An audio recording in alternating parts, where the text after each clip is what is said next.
கதவு தட்டப்படும் சத்தம் கேட்டபோது மணி நள்ளிரவு 2. அந்த பெரிய வீட்டில் நானும் என் மாமனாரும் மட்டுமே இருந்தோம். தூக்க கலக்கத்தில் கதவை திறந்த எனக்கு பேரிடியாக ஒரு காட்சி காத்திருந்தது. என் மாமனார் தரையில் அமர்ந்து வலியால் துடித்து கொண்டிருந்தார். காயத்ரி, பாத்ரூம்ல வலிக்கு விழுந்துட்டேமா, இடுப்பு பலமா அடிபட்டுருச்சு, கொஞ்சம் எண்ணெய் தேய்ச்சி விடுறியா என்றார். அந்த நிமிடமே என் உடல் பதறியது. அது வெறும் வலி மட்டுமல்ல, என் வாழ்க்கையை புரட்டி போட போகும் ஒரு புயலின் ஆரம்பம் என்று எனக்கு தெரியவில்லை. இதுல இருந்து கதை ரொம்ப இன்ட்ரெஸ்டிங்கா இருக்கும். கதையை ஸ்கிப் பண்ணாம முழுசா கேளுங்க. இந்த கதை உங்களுக்கு பிடிச்சிருந்தா நம்ம சேனலை சப்ஸ்கிரைப் பண்ண மறந்துடாதீங்க. வாங்க இப்ப கதைக்குள்ள போகலாம். என் கணவர் அஜயுடன் வாழ்ந்த அந்த 5 மாதங்கள் என் வாழ்நாள் முழுவதும் போதுமான நினைவுகளை கொடுத்து சென்றன. அவர் என்னை பார்த்து கொண்ட விதம் ஒரு பூவை மேகங்கள் தாங்குவது போல இருக்கு. வேலை முடிந்து அவர் வரும்போது எனக்காக வாங்கி வரும் அந்த மல்லிகை பூவின் வாசனை இன்னும் என் நாசியிலேயே இருக்கிறது. மாலை நேரங்களில் மொட்டை மாடியில் அமர்ந்து எதிர்காலத்தை பற்றி நாங்கள் மணிக்கணக்காக பேசுவோம். காயத்ரி, உன்னை ஒரு மகாராணி மாதிரி வச்சுப்பேன் என்று அவர் சொல்லும் போதெல்லாம் நான் இந்த உலகிலேயே மிகவும் அதிர்ஷ்டம் செய்தவள் என்று நினைத்தேன். அந்த சிரிப்பு, அந்த அரவணைப்பு எல்லாம் ஒரு விபத்தில் நொடி பொழுதில் சாம்பலாகும் என்று நான் கனவிலும் நினைக்கவில்லை. என் உலகம் இருண்டது போல் ஆனது. விதவையாக உடைந்த இதயத்தோடு என் தந்தை வீட்டு வாசலில் நின்றபோது என் தந்தை அழுதார். ஆனால் என் சித்தியோ காட்டிய முகம் மரணத்தை விட கொடியதாக இருந்தது. நான் உள்ளே நுழைந்த முதல் நாளே மூதேவி வந்துட்டா,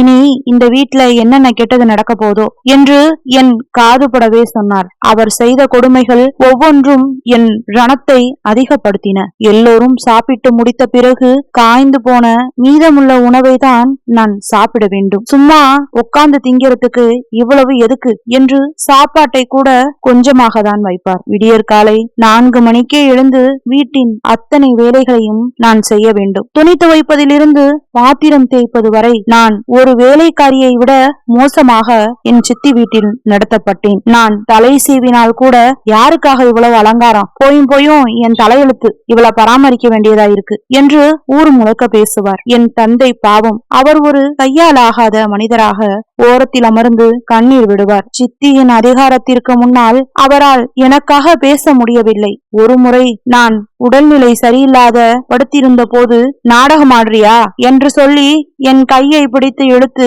வாசலில் தள்ளிய போது என் உயிர் போயிருக்க கூடாதா என்று ஏங்கினேன். அப்படிப்பட்ட ஒரு இருண்ட சூழ்நிலையில்தான் என் மாமனார் வந்தார். சித்தி என்னை வசைபாடி கொண்டிருந்த போது சிங்கமாக வீட்டுக்குள் நுழைந்து என் கையை பிடித்தார். என் வீட்டு மகாலட்சுமியை இங்கே விட்டுட்டு போனது என் தப்பு. இனி இவள் என் வீட்டு மருமகள் மட்டுமல்ல, என் வீட்டு எஜமானி. கிளம்ப காயத்ரி என்று அவர் சொன்ன போது காய்ந்து போயிருந்த என் கண்களில் இருந்து கண்ணீர் அருவியாக கொட்டியது. அப்போது அவர் எனக்கு கடவுளாக தெரிந்தார். அந்த பிசாசு சித்தியிடம் இருந்து என்னை காப்பாற்றிய இரட்சகராக அவரை நான் பார்த்தேன். ஆனால் அந்த பாதுகாப்புக்கு பின்னால் இப்படி ஒரு நிபந்தனை இருக்கும் என்று நான் அப்போது அறிந்திருக்கவில்லை.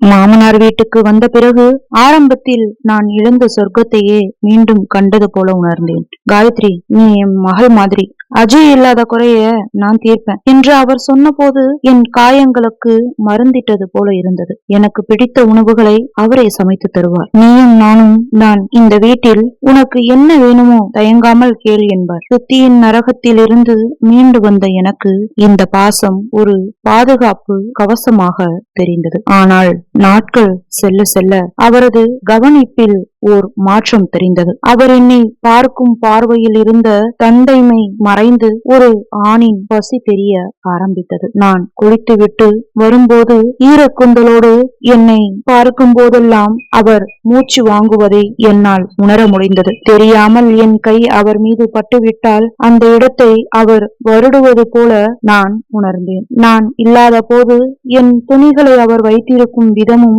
எனக்குள் ஒரு மெல்லிய நடுக்கத்தை உண்டாக்கியது. அன்று மழை பெய்து கொண்டிருந்த அந்த நள்ளிரவு அவர் வலியால் துடிப்பதாக கூறி என் அறைக்குள் வந்தபோது நான் உண்மையாகவே பயந்து போனேன். அவர் மெத்தையில் படுக்க வைத்து தைலம் தேய்க்க தொடங்கினேன். என் விரல்கள் அவர் முதுகில் பட்டதும் அவர் உடல் ஒருவித இச்சையுடன் சிலிர்ப்பதை என்னால் உணர முடிந்தது.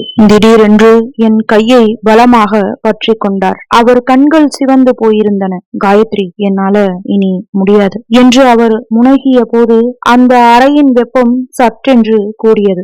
என்ன மாமா சொல்றீங்க என்று நான் விலக முயன்றேன். அவர் என்னை விடவில்லை. தன் கையை பிடித்து கொண்டு இன்னும் இறுக்கமாக்கினார். உன் நிலைமை இப்படி வீணாவதை என்னால் பார்க்க முடியவில்லை காயத்ரி. என் மகன் அஜய் கொடுத்து வைக்காததை நான் உனக்கு தருகிறேன். இந்த 4 சுவர்களுக்குள் நான் உன் மாமனார் இல்லை, உன் பசியை தீர்க்கும் ஒரு ஆண், என் தனிமையை தீர்க்கும் பெண் நீ என்றார். அவர் குரலில் தவிப்பும் அடக்க முடியாத காமமும் கலந்திருந்தது. அவர் என்னை நெருங்கிய போது அவரது சூடான மூச்சுக்காற்று என் கழுத்தில் பட்டது. ஒரு பெண்ணாக நீண்ட நாட்களாக மறுக்கப்பட்ட அரவணைப்பும் ஒரு விதத்தில் என் உடலின் தேவையும், மறுபுறம் இவர் மாமனார் என்ற சமூக கட்டுப்பாடும் என் மனதிற்குள் பெரும் போரை நடத்தின. மாமா, இது தப்பு. உலகம் நம்மளை பத்தி என்ன நினைக்கும்? நம்மள காரி துப்பாது என்று என் வாய் சொன்னாலும் அவர் என்னை அணைத்த விதத்தில் என் எதிர்ப்பு மெல்ல மெல்ல கரைந்தது. அவர் கண்கள் கெஞ்சின.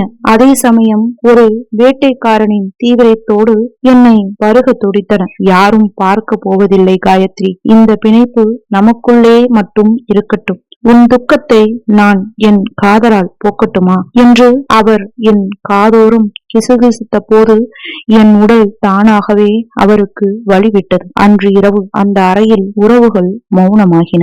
2 உடல்களின் தாகம் மட்டுமே பிரதானமானது. சமூகத்தின் பார்வையில் அது ஒரு பாவமாக இருக்கலாம். ஆனால் அந்த தனிமை பெருவெளியில் அவர் தந்த அந்த தீண்டல் எனக்கு ஒரு புதிய வலி நிறைந்த விடுதலையை தந்தது.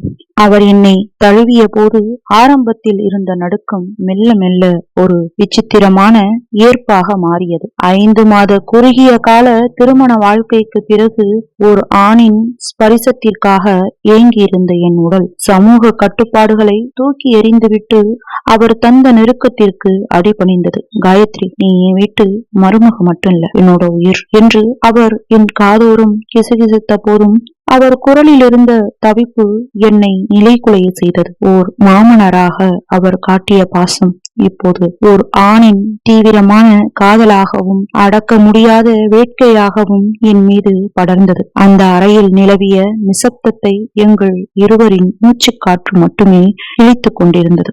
விடியற்காலை சூரியன் ஜன்னல் வழியாக எட்டி பார்த்த போது என் மனதிற்குள் 1000 கேள்விகள். ஆனால் என் அருகில் அவர் தூங்கிக் கொண்டிருந்த கோலம் எனக்குள் ஒரு பாதுகாப்பான உணர்வை தந்தது. இரவில் இருந்த அந்த தாகம் மறைந்து இப்போது அவர் முகத்தில் ஓர் அமைதி தெரிந்தது. அவர் கண் விழித்ததும் என் கைகளை மென்மையாக பற்றி கொண்டார். காயத்ரி, நேற்றிரவு நடந்தது ஒரு தவிப்பு மட்டுமல்ல, அது உன் மீதான என் காதல். நீ இந்த வீட்டின் மருமகள் என்ற அடையாளத்தோடு மட்டுமல்ல, என் சரி பாதியாகவே இருப்பாய். வெளியில் இருவருக்கும் இருக்கும் உறவு மாமனார் மருமகள் தான். ஆனால் இந்த கதவுக்கு பின்னால் நாம் 2 ஆத்மாக்கள் என்றார். அதன் பிறகு எங்கள் வாழ்க்கை முற்றிலும் மாறியது. பகல் நேரங்களில் அக்கம் பக்கத்தினர் பார்க்கும் போது அவர் ஒரு கனிவான மாமனாராக, நான் ஒரு அடக்கமான மருமகளாகவும் நடித்தோம். ஆனால் இரவு நேரங்களில் அந்த வீடு எங்கள் இருவருக்குமான அந்தரங்க உறவா மாறியது. சித்தியின் சித்திரவதையிலிருந்து தப்பித்து வந்த எனக்கு இந்த ரகசிய வாழ்க்கை ஓர் வரப்பிரசாதமாக தெரிந்தது. சமூகத்தின் பார்வையில் இது மிக பெரிய பாவம் என்று தெரிந்தாலும் ஒரு பெண்ணாக எனக்கு தேவைப்பட்ட அந்த அரவணைப்பும் அங்கீகாரமும் அந்த வீட்டில் எனக்கு கிடைத்தது. காலங்கள் கடந்தது. எங்களின் இந்த ரகசிய பிணைப்பு வெளியில் யாருக்கும் தெரியாமல் தொடர்ந்தது. ஒரு முறை என் தந்தை என்னை பார்க்க வந்த போது என் முகத்தில் இருந்த பொலிவை பார்த்து வியந்தார்.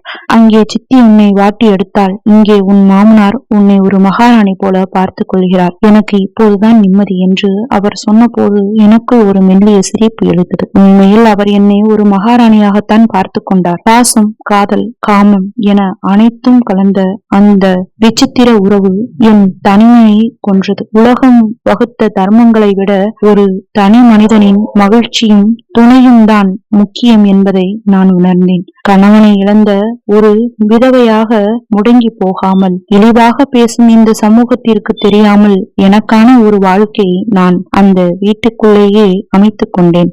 இது ஒரு பாவ கதை அல்ல, இது இரு தனிமையான இதயங்கள் ஒன்றிணைந்த ரகசிய காவியம். இந்த கதை பிடிச்சிருந்தா நம்ம சேனலை சப்ஸ்கிரைப் பண்ண மறந்துடாதீங்க. நன்றி.